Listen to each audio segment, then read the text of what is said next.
Welcome back to Outdoors with Larry Ray, brought to you proudly by Tennessee Wildlife Resource Agency, Barton Power Sports, Sportsman's Warehouse, and Best Care Home Services. Hey, good Saturday morning. Welcome back to Outdoors with Larry Ray. And boy, I look forward to these last two segments of today's show because simply we're going to talk a little fishing, but also we're going to talk to a couple of guys that I know love their job and have really made themselves well-known doing this. And, of course, we're going to talk to Ronnie Capps at about 7:15. He and Steve Coleman coming back from winning the American Crappie Trail event down at Ross Barnett, where they actually won another boat.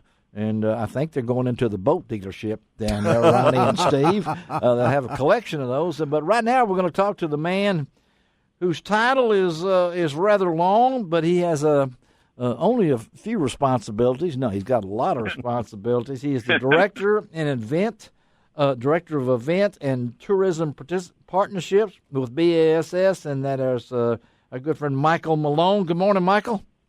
Good morning. How are we doing today? Hey, we're doing great today, Michael, and I really appreciate it. I've always wanted to get you on the show. I know that from your background and anybody that was involved with the Ritz-Carlton and ends up at BASS has got to be something. That is a comp. That's Well, those are two excellent brands. They are, and he's jumped.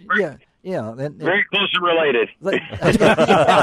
Similar clientels and everything. Yeah, that's right. Absolutely. That's right. BASS. Well, you should see the overalls that we wear at the Ritz-Carlton. Michael, does it really kind of mind boggle you that what you're doing now and where you started? Tell our listeners tell our listeners how that evolved. Absolutely, and I grew up. I live in Florida. The Bass is based in Birmingham, but I'm from the upstate New York, and I grew up fishing smallmouth with my dad and on Secondog Reservoir and the Mohawk River, and we did some walleye fishing too. And it's just amazing. I was a sports writer out of college. I got into hotels in Charlotte. I did work at Ritz-Carlton for a little bit and opened a hotel there, and then got back into the tourism side. And one of the things that I did was bring a redfish tournament to Punta Gorda, Florida. I've been to Punta Gorda. And that was the Redfish Cup, which, of course, at the time was owned by JM Associates, which is, of course, our sister company at Bass. Yes. So really the fishing side of my job is a bit of the widget. That my job is to create the partnerships with the cities that host us, put the hotel deals together. But I have to have the working knowledge from the outdoor side of understanding, obviously, what fishing and patterns and time of year to go, and being an outdoorsman myself is an added benefit, and I like to say it makes my job a little easier. But you have to wear a lot of different hats, as everybody does in our office, and it really is a team approach to how we do things at Bass. And we are in our 50th year at the company, and it didn't get here by one person. It is a true team effort, and I work with some fantastic people at our office, and I'm real fortunate to do so. And man, we are looking forward to coming to Tennessee for the Classic next year in 19 in Knoxville, and we hope to see you guys out there. Well, I know that Ron will be there. Ron will be there representing us, and I know it's a tough life if you got to live in West Palm Beach. Okay, I mean, no, Tampa, Tampa. But close. That's close enough because we started the show in Wyoming, so it's only fitting that we go to Florida for this. But and Michael, talk about Knoxville. Talk about why Knoxville. Well, it's we just like everything that we do. It's not just, hey, let's go and fish that lake. There's a lot that goes into the Classic. We've got to find for the Classic. We've got to find a convention center that can host our free consumer show. That's got to have enough space for it because it's the biggest and baddest consumer show.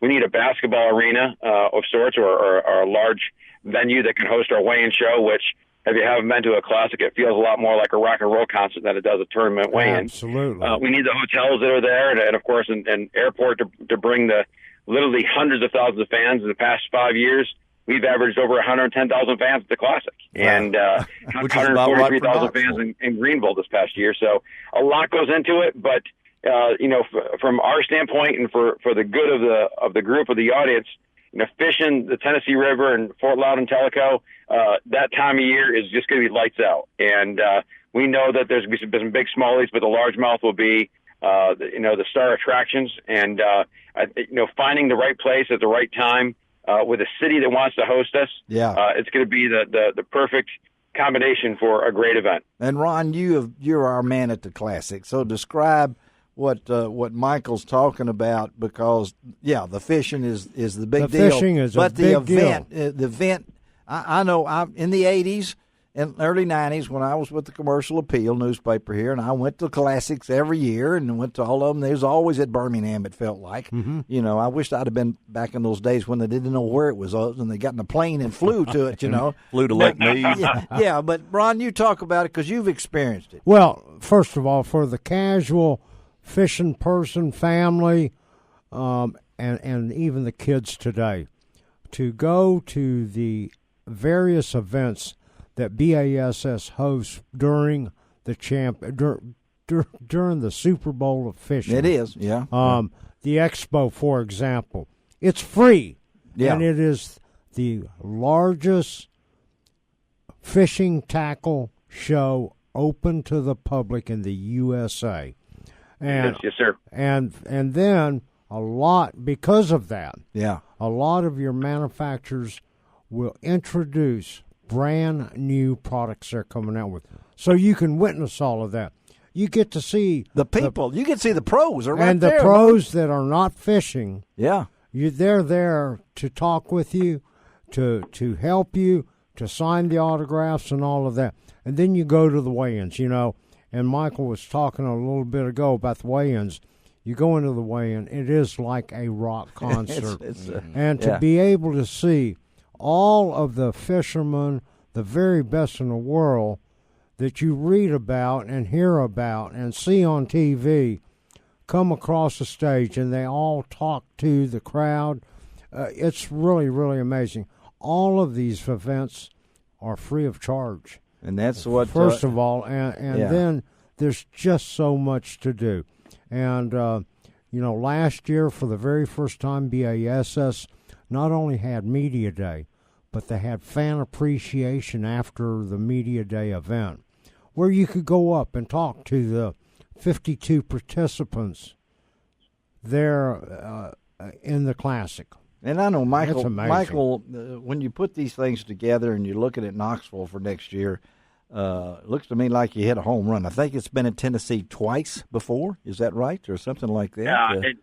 And before my time, this is my first Classic was Pittsburgh and then Orlando. The first one that I booked was 2007 in Birmingham, and I've booked every Classic prior to that, but. It's the first time that will be held on the Tennessee River. Oh, yes, that's right.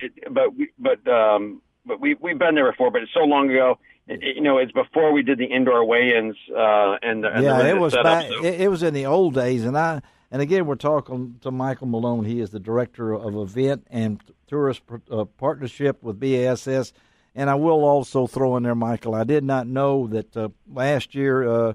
You were named one of Connect Sports game changers. Congratulations to you, buddy. That's a big deal to be included in that list. And I don't know. They put me on the cover of the magazine. Yes. And yes. They did the photo shoot. I live right by Lake Tarpon in Florida. Yeah. And the photographer said, "We're gonna have you stand on the water." And they of course, a little trick photography. They put a plastic box under there, and it looked like I was standing on the water. But nobody knew because it was a photo shoot. There was actually an alligator not far away. That's one of the things that I do a lot of saltwater fishing, and I'll go on the saltwater, but I don't play with alligators in Florida. No. Well, you got something. I'm sure you carry around 50 of those in your bag, so you can get them autographed. When people ask you, because of course. Well, my mom's got the other 50. Oh, your mom's got the other 50. But again, Knoxville is a great town, and they. They are a city that is known for hosting big time events. Obviously, with UT right there, they know how to hold major sports events. They've held a lot of SEC events. They've got a great convention center and hotels that are walking distance from there. So it's a very family friendly and very pedestrian friendly town. The other point that's going to be unbelievable about this, that it's going to be the sleeping giant of sorts, and I think it's going to be a real thing to see because of the location of the river in comparison to everything downtown. People are going to be able to walk to lunch. The last time we were able to do that was Pittsburgh in 2005. That's cool. Yeah. And down at Volunteer Landing, where if you know anything about going to a volunteer football game, they have the volunteer neighborhood where people put their boats in and they tie their boats up to strangers' boats just so they can walk across them and then go over to Neyland Stadium. That area of Volunteer Landing is where we're going to launch the boats. And it is going to be packed. Oh, cool. That's going to be a great sight to see. Great visuals, so just on any day, it's a pretty sight with the big rolling hills and the bridges and the skyline in the background. I mean, it is a picture postcard day any day, but with all the fanfare of the Classic, it's a lot of fun to see that and to bring it to a town. Let's face it, we're talking about an area in the country that's going to be able to draw not just from the Southeast, but it's a 7-8 hour drive or so to New York from there. So we're going to get the guys from the southern tier of New York and Pennsylvania, Ohio, Michigan. We're going to get people to come to Classic to Tennessee that would say, you know what, I don't want to go all the way down to South Carolina, or I don't want to go to Tulsa. Although those are fantastic towns, it's a little bit too far of a drive. This is going to open up a market for Tennessee and really drive the economic impact for the destination. Well, Michael, we appreciate you taking time in your busy schedule. Man, you got us all fired up here. I'll see you next March. Yeah. Ron Wong will be there. I'll be there. And so will Bill Cooksey. Mm-hmm. Yeah. Bill's not going to miss something like that. That one I can get to. He can he can wear his orange. Yeah, he can. That's right. Hey, Michael, thank you, good. buddy. Tell Jamie Day, thank you for hooking us up, and we'll stay in touch. Okay, buddy? My pleasure. Call anytime, guys. Thank you so much. Thank you. All right, Michael Mulone. Let's take a break, and we're going to go from Florida. Let's talk Reelfoot now. Let's talk crappie fishing. I love it this time. He's from Reelfoot. Yes, he is. We'll be right back on Outdoors with Larry Ray.